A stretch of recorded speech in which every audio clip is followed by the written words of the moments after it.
Assalamualaikum warahmatullahi wabarakatuh. Alhamdulillah wassalatu wassalamu ala Rasulillah Sayyidina Muhammad ibni Abdillah wa ala alihi wa sahbihi wa mawala amma ba'd. Selamat berjumpa kembali pada malam yang berkah ini di channel Ahmad Zaki Sena dalam pembahasan tasawuf, jati diri dan ilmu spiritual.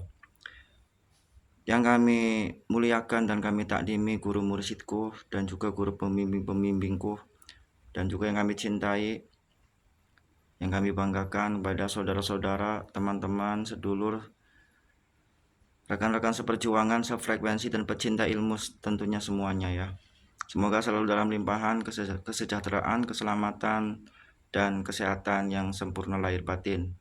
Amin ya rabbal alamin. Pada malam hari ini saya akan membahas tentang makna iman kepada qada dan qadar, sebagaimana pada part yang kedua, bagian yang kedua itu sudah di-upload.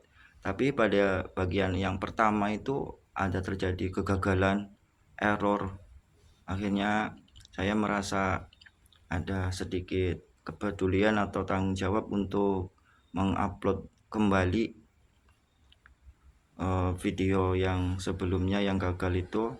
Tapi setelah saya lihat ternyata videonya sudah kehapus karena memorinya sudah penuh ya, seperti itu. Jadi pada hari ini saya akan membereskan untuk menyelesaikan pembahasan yang part yang pertama, yaitu makna iman kepada qada dan qadar. Makna iman kepada qada dan qadar itu adalah suatu rukun iman. Rukun iman yang posisi urutannya itu ada di atas. Rukun iman itu kan ada 6. Iman kepada Allah, iman kepada para malaikat Allah, iman kepada kitab-kitabnya, iman kepada Rasul utusan-utusannya, dan iman pada hari kiamat, iman kepada qada dan qadar. Kenapa iman kepada qada dan qadar itu diletakkan dalam urutan yang ke-6 atau yang paling tinggi? Karena di sini memiliki suatu makna rahasia bahwa ujung final daripada kita mengimani yang 1, 2, 3, 4, 5 itu ujung finalnya itu ada di dalam iman kepada qada dan qadar. Mari kita akan membahas tentang arti daripada qada dan qadar. Qada itu adalah suatu ketetapan yang telah Allah tetapkan atau tulis di dalam kitabnya, yaitu kitab Lauhul Mahfuz, kitab suatu ketetapan kejadian yang ditetapkannya itu pada saat zaman azali. Zaman azali itu zaman di mana Allah belum menciptakan segala sesuatunya. Kalau qada dan qadar, kalau qadarnya adalah suatu ketentuan yang telah ditentukan kepada makhluknya, suatu kejadian, ketentuan yang sudah diwujudkan kepada makhluknya, semua makhluknya, sesuai dengan ukurannya masing-masing, dan sebagaimana sudah dalam perencanaannya pada saat di dalam tulisan qadanya. Sebagaimana di dalam ayat Al-Quran surat At-Talaq ayat 3, Bismillahirrahmanirrahim, wa ja'alallahu likulli syai'in qadra. Sesungguhnya Allah telah menjadikan segala sesuatu dengan ketentuan-ketentuannya. Di dalam ayat yang lain pula dijelaskan, surat Al-Hadid ayat 22, Bismillahirrahmanirrahim, ma asaba min musibah fil ardi wala fil anfusikum illa fi kitabim min qabli an tabra'aha inna fi dzalika 'ala Allahi yasira. Sesungguhnya di dalam musibah yang telah Allah wujudkan di bumi dan juga di dalam diri kamu, wala fi anfusikum, dan juga di dalam diri kamu, illa fi kitabin, sesungguhnya itu semuanya itu sudah ditetapkan di dalam kitab Lauhul Mahfuz, ya ang tabaru'aha, sebelum Allah mewujudkannya. Sesungguhnya yang demikian itu 'alallahi yasir, mudah bagi Allah dalam menentukannya.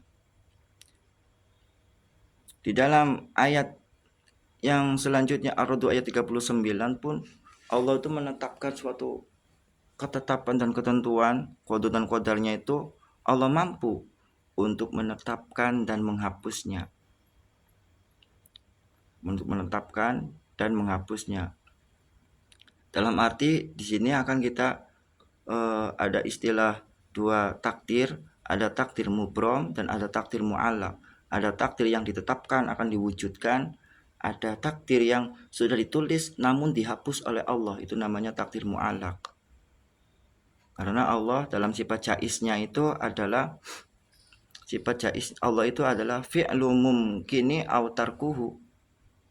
Fi'lul mumkini aw tarkuhu itu mampu Allah itu mengadakan dan juga tidak mengadakan. Allah mampu membuat dan Allah juga mampu tidak untuk membuat.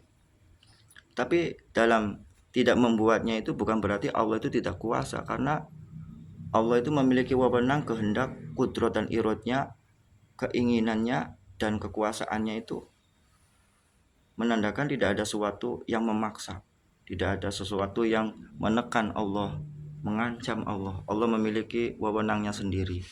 Itu menandakan kekuasaan Allah. Oke, kita lanjut lagi.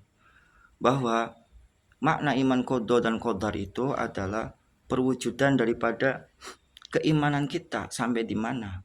Apakah iman kita itu benar-benar iman yang hakiki, apa iman kita itu benar-benar iman yang bermental lemah.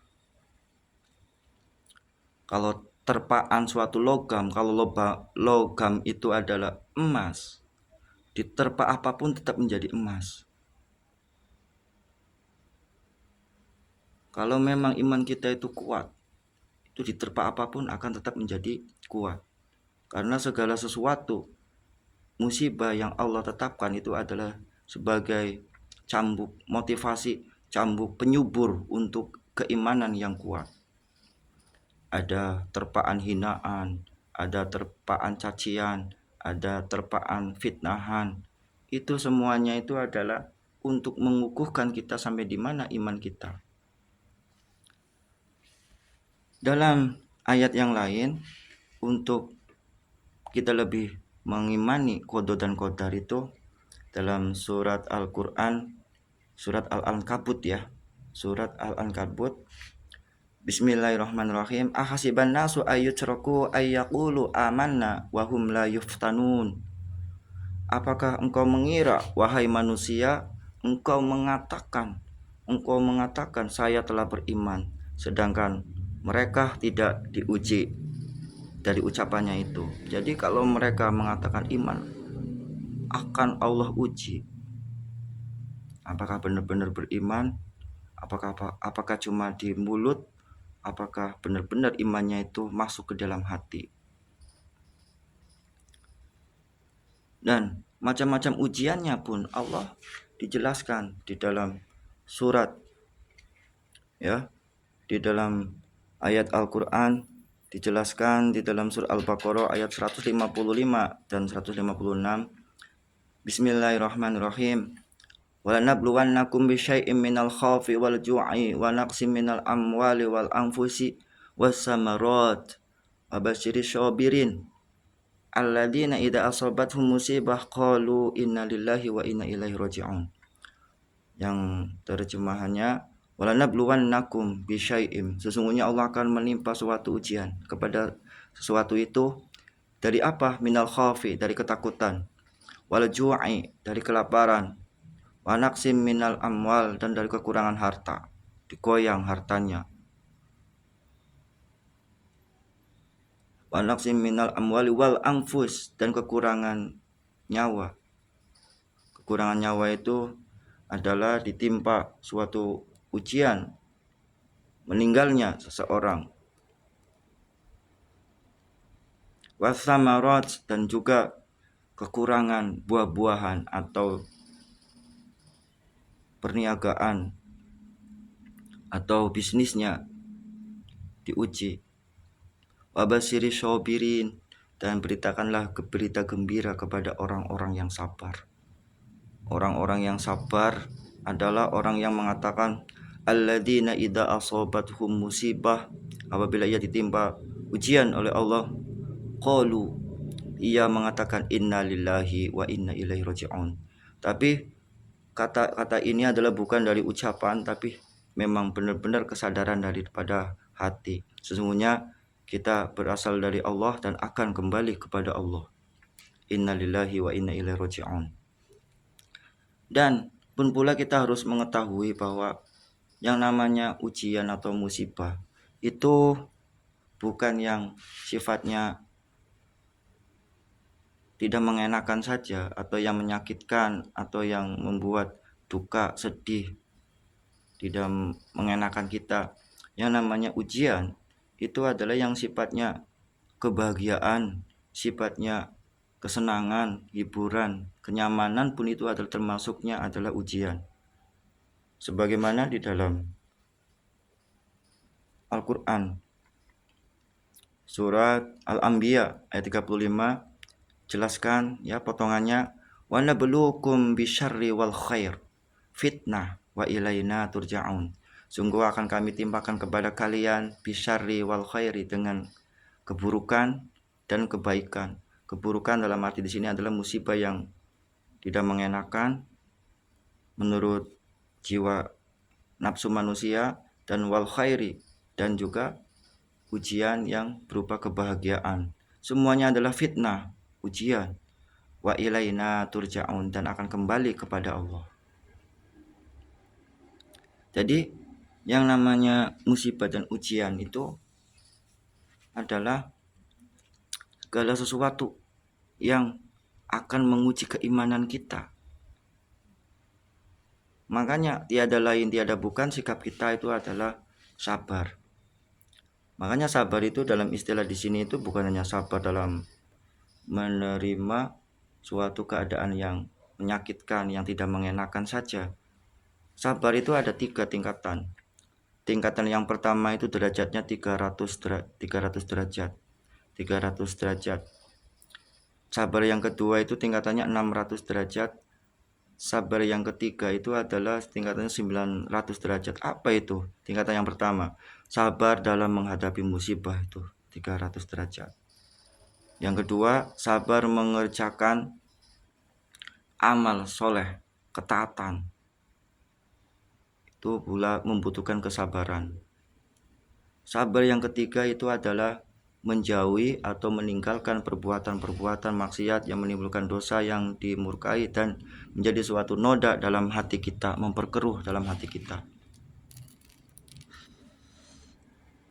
Jadi yang namanya kesabaran tersebut itu tidak akan membuahkan suatu keberhasilan atau pahala kalau tidak ada memahami inna lillahi wa inna ilaihi raji'un. Menyadari keadaan yang sadar bahwa semuanya itu adalah milik Allah, dari Allah akan kembali kepada Allah. Jadi intinya sabar di sini itu adalah esensi kesadaran jiwa yang di dalamnya itu ingat kepada Allah dan memahami akan kembali kepada Allah. Terus bagaimana cara menyikapi daripada mengimani makna qada dan qadar? Yang pertama itu tiada lain tiada bukan dengan berbaik sangka penuh dengan keridhaan. Karena yang sudah ditetapkan oleh Allah itulah sebaik-baiknya. Kita punya rencana, kita punya keinginan. Allah juga punya rencana, punya keinginan. Tapi keinginan Allah lah yang mutlak yang akan jadi. Bisa jadi menurut kita itu tidak baik, tapi padahal dalam pandangan Allah itu adalah baik. Bisa jadi keinginan kita itu adalah sesuatu yang baik, tapi padahal dalam pandangan Allah itu adalah tidak baik. Makanya sebaik-baiknya keadaan atau takdir itu adalah takdir yang telah ditentukan oleh Allah Subhanahu wa taala. Dengan penuh keridhaan. Keridhaan tersebut di sini adalah menerima dengan lapang, menerima dengan ikhlas, menerima dengan legowo apa yang telah Allah tentukan, ditakdirkan kepada kita semua. Kalau kita ingin mengetahui bagaimana Allah itu ridho kepada kita, kitanya sendiri harus meridhoi apa yang telah ditentukan oleh Allah. Kalau kita sudah meridhoi apa yang telah ditentukan oleh Allah, Allah pun akan ridho kepada kita. Yang kedua adalah penuh dengan optimis. Optimis itu adalah sesuatu harapan yang baik, penuh harapan, secercah harapan bahwa semuanya itu akan baik-baik saja. Semuanya akan baik-baik saja. Bahwa yang namanya badai itu tidak akan selama-lamanya, pasti juga akan selesai. Yang namanya pesta tidak akan lama, nanti juga akan selesai. Semua yang ada kejadian di dalam bumi ini adalah perputaran, tidak akan selama-lamanya. Yang ketiga adalah tetap berikhtiar.